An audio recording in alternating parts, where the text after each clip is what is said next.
So we have 4 different scenarios, beakers, I used mason jars, for analysis. Our first one, beaker number 1, is going to be just gelatin plus water. There's nothing else in there but just gelatin and water. And as you can see, it's set up, doesn't move, a little jiggly.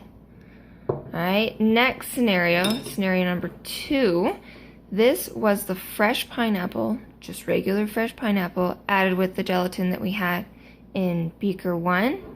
And you can see it didn't set up. It's kind of just looks like it's hanging out in water. Alright, scenario number 3 was fresh pineapple, but I boiled it first before I put it in with the gelatin. And as you can see, it set up just like the first one. Okay, and then our last scenario is I used canned pineapple and added the gelatin mix. And it set up just like the one before.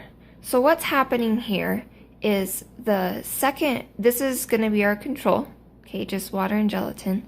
Our second one is going to not set up because the enzyme that's in the fresh pineapple, that bromelain, is going to break apart the gelatin and not allow it to set up like it does over here.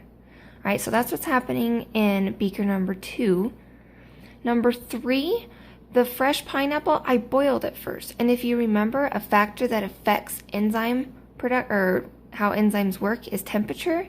So I denatured that enzyme before I added the gelatin, so it couldn't work the same and that gelatin could still set up, as you can see. And then the last scenario with the canned pineapple, when they are canning the pineapple, they have to what's called pasteurize it, which is a process of heating and cooking it, but they also have to add an acid to it, which is citric acid, before they can can it. So not only did they change the temperature, but they added acid, and the acid's going to change the pH of it. So those are 2 things that happened with this scenario. So then the enzyme that was present originally couldn't work, and it sets up just like before.